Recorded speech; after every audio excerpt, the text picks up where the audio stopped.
All right, guys, today we are going to simplify square roots or radicals. Problem number 1 says to use a calculator to find each value, round answers to the nearest hundredth. So I have a Desmos tab here. I'm going to type in the square root of 144 and I get 12. So what the square root operation is doing is seeing what value do I have to multiply by itself to get 144. 12 times 12 is 144. When I type in 256, again, I'm saying what value times itself is equal to 256. According to Desmos, that is 16. 16 times 16 must be 256. The last one is 36. Square root of 36 is 6, because 6 times 6 is 36. These three are called perfect squares. So what I mean by that is 144, 256, and 36 are perfect squares because when you take the square root of them, you get a whole number. So I made a little note over here. It says if the square root of A is equal to a whole number, then A is a perfect square. Now, you are not always going to be fortunate to work with perfect squares. The bottom three here are not going to be perfect squares. So when I take the square root of 40, I get 6.32. I'm going to round it.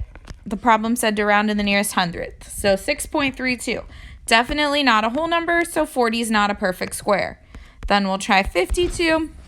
Also not a whole number, 7.21. And 212. 14.56. So again, important thing to remember here, if you take the square root and you get a whole number, that number under the radical, under the square root, so in this case, these three values, those are called perfect squares. If you don't, you're going to have to round. Now, that's a problem if you were solving a real-world problem, if you were doing an experiment, if you were trying to do some calculations. You don't want to round because that's going to change your answer. So what we're going to teach you today is how to find the simplified form of each radical. This is an exact value. It doesn't change the value. So I'm going to get rid of Desmos here. What we are going to do to find the simplified form is we're going to make what we call a factor tree. I'm going to make a factor tree and look for the prime factorization of this value. So I'm going to pick any two numbers that I can multiply to give me 40. It does not matter what two I pick. I'm going to pick 2 and 20. And each time we break this down, I'm going to cross this out, and you'll see why in a little bit. Now, our tree has branches. We've got a branch that leads to 2, a branch that leads to 20. The branches stop when you get to a prime number. Remember, a prime number is anything that's only factors are 1 and itself. Okay, 1 and itself. So 2 is a prime number. So that branch of our tree is dead. But I can keep going here. 20 is divisible by 2 and 10. 2 times 10 is 20. Going to cross that out. We know that 2 is a prime number. 10 is not. 2 times 5 is 10. Cross it out. We know that 2 is a prime number, so that branch is dead. 5 is also a prime number. The only factors of 5 are 1 and 5. We do not break it up into ones. You will never have a 1 in your factor tree. Do not break this down into ones. So this is our prime factorization. What that means is that 2 times 2 times 2 times 5 is equal to 40. So these are all factors that when you put them together, that's equal to 40. If you don't believe me, type it in a calculator.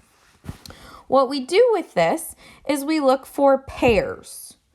All right, anything that has a pair, you're going to circle. So I have a total of 3 2s, but I can circle 2 of them together. Oops, it made a line. I'm going to circle them. Anything that doesn't have a pair gets underlined. Okay, you can only have 2 of a number in a circle. You don't repeat any. Okay. I have my square root symbol that we started with. Anything that's circled, one of those goes out front. Anything that's underlined goes under the radical and gets multiplied. So the simplified version of square root of 40 is 2 radical 10. If you needed to check, you can pull Desmos back up here. We can see that the square root of 40 is 6.32, so on, so on. 2 times the square root of 10 is the exact same value. All right, this is just the simplified form. So let's practice that again. This is just going to take practice. So I'm going to take my 75 here, and I'm going to break it down. We're going to make the prime factorization in that factor tree. I know that 75 is divisible by 3 and 25. If you aren't sure, just start dividing with a calculator. 3 times 25 is 75. Going to cross it out. 3 is a prime number, so that branch ends. 25 is not. It's divisible by 5 and 5. Cross that out. The reason we cross those out is so we don't accidentally use those numbers in our final answer. I know that I was simplifying a radical. Whatever gets circled goes out front. Whatever's underlined goes under the bar. We circle pairs, underline anything that's left. One of those goes out here. Whatever's underlined goes underneath.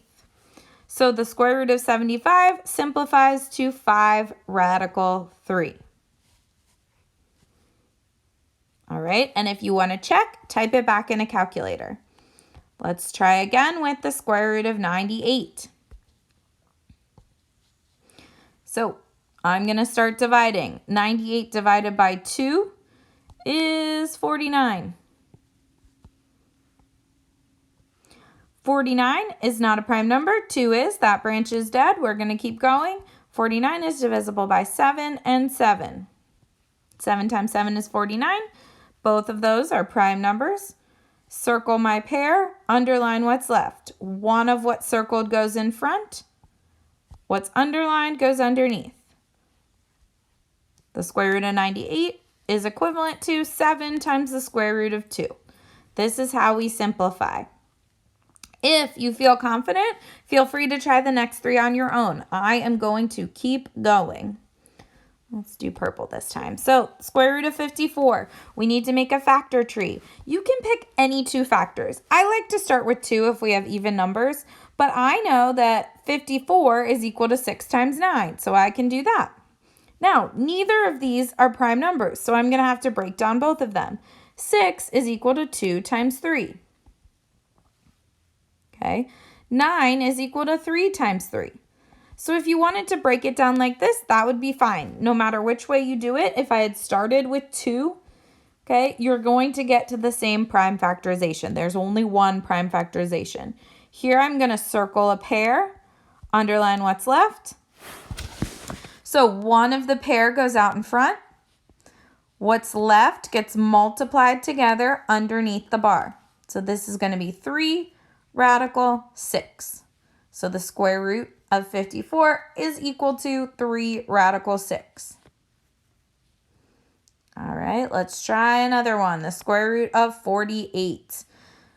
I'm going to break this down into 2 and 24. 2 is prime, 24 is not. I'm going to break that one down into, let's do 3 and 8. It does not matter what factors you pick. If you decided to break it down in a different order, you'll still get to the same answer. 8 breaks down to 2 and 4. 4 breaks down to 2 and 2. So the prime factorization here is 2, 3, 2, 2, 2. So now what's unique about this one we haven't seen yet is we have 2 groups of 2. One of each of these goes out in front. And whatever's underlined goes underneath. So this comes from that grouping of 2. This comes from that grouping. The 3 comes from there.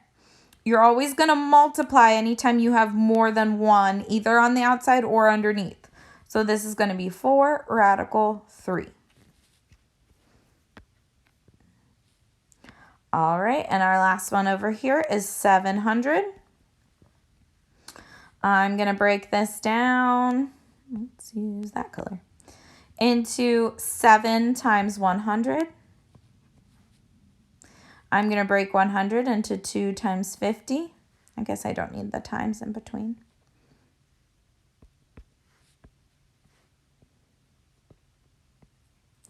$50 into 5 and 10. And 10 into 2 and 5. Again, you did not have to break it down in that same order as me. You can do other ways. So now I have a 2 2s here.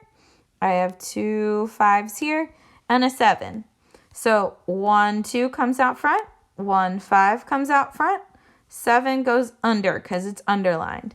So the square root of 700 is equivalent to 10 times the square root of 7.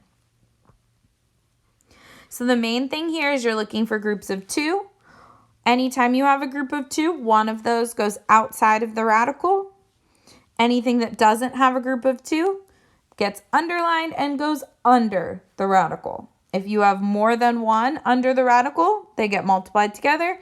If you have more than one outside the radical, they get multiplied together. That is how you simplify a radical.